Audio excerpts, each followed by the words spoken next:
Gibson of the International Secret Police. Ceiling zero, ceiling zero, ceiling zero, ceiling zero, ceiling zero.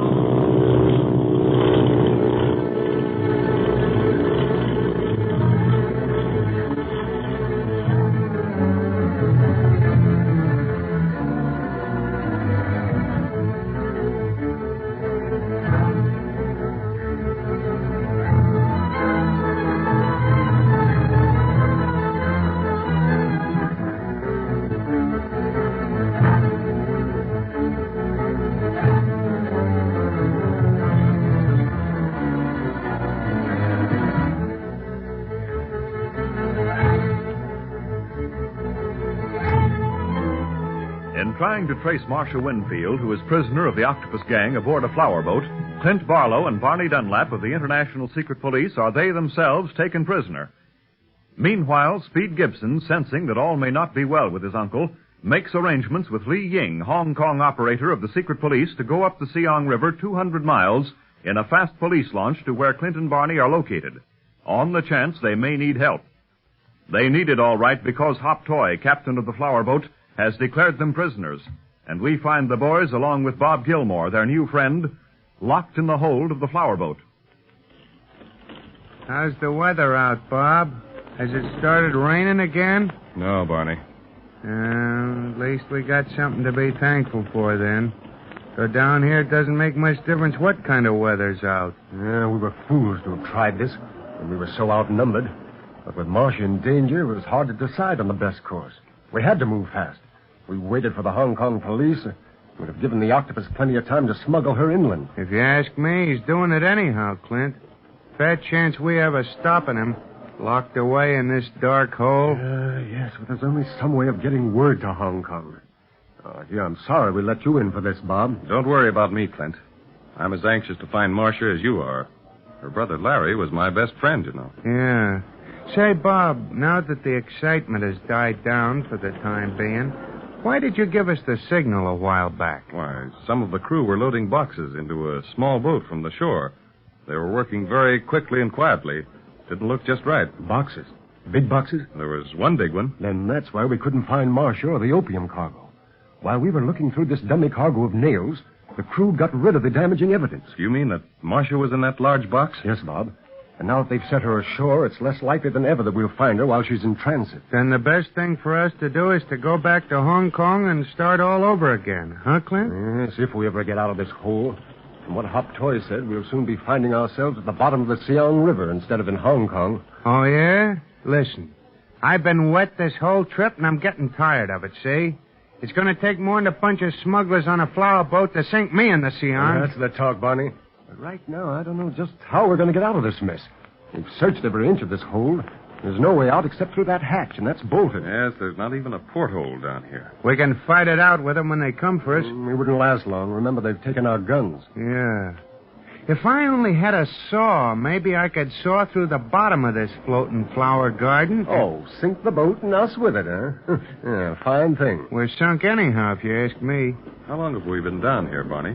According to my watch, about 4 hours, Bob. Lucky you have an illuminated dial. Can't see a thing down here. I wonder what they're waiting for. The boat hasn't moved since we came aboard. Yeah, they're probably waiting for darkness, Bob, so they can dump us overboard without attracting any undue attention. In that case, they ought to be coming for us any minute now. Must be good and dark out by this time. How'll we receive them, Clint? Well, Barney, we might be able to get in a few good punches before they get us into those boxes. Exactly what I thought. How about that arm of yours? Will that knife wound bother you? Oh, no, not that much. It's practically healed. You know what? If you and I can raise enough rumpus with the crew, Barney, maybe that'll give Bob a chance to slip over the side and swim to safety. You mean I should leave you two guys? Why, sure. We got you into this mess. It's up to us to get you out, Bob. Nothing doing. This is my fight now, too, and I'd rather go down to the bottom of the Siang River in a box of nails than leave you fellas now. All right, Bob. We'll go down fighting then. It's the way I'd choose to go at that. It won't be so bad because I know that Speed is out of this mess. Safe in Hong Kong with Dr. Kingsley.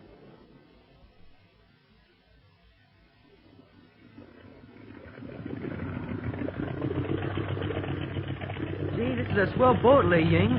How fast are we going? Oh, I should say about 50 miles an hour speed. Almost 4 hours since we left Hong Kong. We ought to be sighting the flower boat soon, shouldn't we? Yes, if Clint was successful in stopping it. I would advise that you keep a lookout for Gilmore's house on the riverbank. It is not so dark that you will not be able to see his shortwave transmitter. Sure getting dark. We can't miss the flower boat, though. Not with those colored lanterns strung all over it. If the boat was stopped.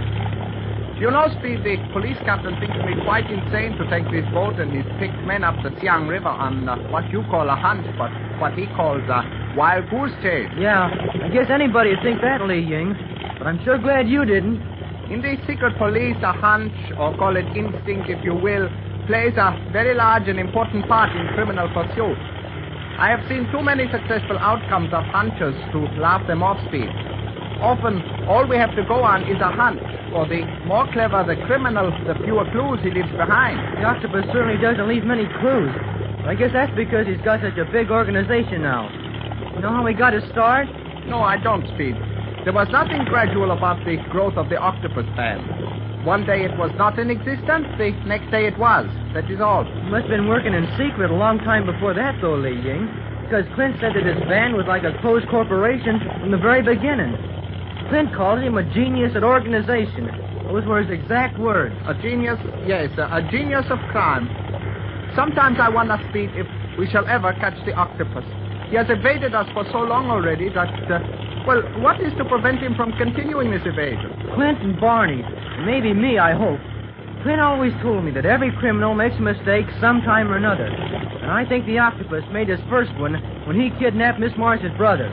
Do you think he merely kidnapped him, Speed? When the octopus causes people to disappear, he generally sees to it that they never reappear. I know, but he didn't have any reason to do away with Larry Winfield, Ying. Larry was just an engineer with an oil company. He sure couldn't do the octopus any harm, but he might have been able to do him some good. That's why I think he's still alive someplace, working for the octopus against his will. And what of Miss Marcia? I'm not so sure about her. The octopus figured she was a nuisance. I knew too much about him on account of that map Larry sent her, describing the octopus headquarters. Half of it was so blurred, though, that it hasn't been any help to us yet. Well, I sincerely hope that Clint and Barney found her aboard the flower boat. So do I. Hey, see those colored lights way ahead? Isn't that the flower boat? Why, yes, I'm sure of it. Captain! Yes, Mr. Ying? Those colored lights ahead mark our objective. Better slow your motor down as we approach it so that no one aboard the boat can be warned of our approach. Very well, Mr. Ying. And have your men ready for instant attack if necessary. Yes, sir. Be ready to board the moment we pull alongside, men. Are you good, sir? Gee, Clint and Barney stopped the boat all right. I knew they would. But gee, I wonder if they're all right.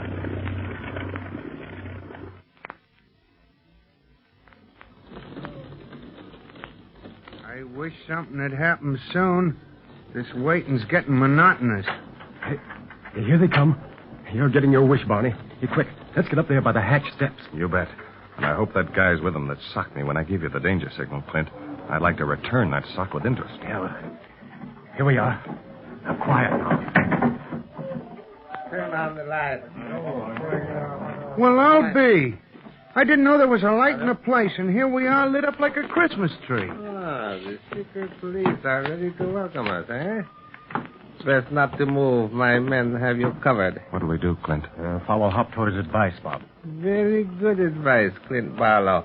Even though you are playing for time by this gesture, it will do you no good. The only reason you are alive now is because the octopus wishes a last word with you. The octopus? Is he on this boat? Oh, no. He will speak to you over his high-frequency set. Over here. Another short-wave set. How come we missed it? It would have done you no good had you found it, Dunlap. This set works only for friends of the octopus gang. Are we really going to hear that rat's voice? Yes, Bob. He uses his shortwave a good deal. I'll say he does. The octopus is the worst static on the air. Hear that?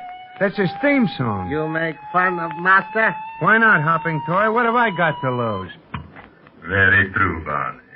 What have you got to lose now? Go on, laugh, you old devilfish. But someday you'll laugh out of the other side of your 8 faces, octopus. If you're trying to be funny, Dunlap, this is hardly the place. I agree with you there, but your pal Hop Toy here has kept us from going any other place. Very neatly done, Hop Toy. Thank you, Master. It was not very hard. These secret police are stupid. Don't underrate them, Hop Toy. Ordinarily, they are not stupid. Only when their chivalry comes to the fore do they make mistakes. What have you done with Miss Winfield? Miss Winfield's fate can be of no possible interest to you, Barlow, since you can do nothing to remedy it. However, Gilmore saw her going ashore. She was in that large box. You devil. Steady, Bob. This is our first meeting, Gilmore, and our last. But you knew of my reputation. You should have known better than to meddle in my affairs. And you, Clint. As long as you're going to end my interference, Octopus, why aren't you man enough to meet me face to face? Why must you always hide behind the loudspeaker of a shortwave set? I am not hiding, Barlow. But why should I put myself out to bid you a last farewell? It's simply to show me that somewhere in you is a slight, very slight amount of courage. And I see that you can't face me or anyone else, because you have no courage. You're yellow, Octopus. Yellow clean through. You and every man in your organization. You're working in secret, in the dark, ugly, crawling things, afraid of their life. But someday, Octopus, you're going to overreach yourself. Maybe I won't be the man to end your career, but someone else will. Someday the white, hot light of public opinion is going to seek you out and blast you and all your criminals into oblivion. Silence, everyone. You have gone too far, Barlow. Too far to ever return. Hop Toy, Yes, Master. waste no more time. Place these men in the boxes, weigh them with nails, and sink them in the Siang River. Now. Yes, Master. He can't do this to us. Let me at that loudspeaker. Better than that. Let's take this gang. Do your best, fellas. We may go down, but we'll go down fighting.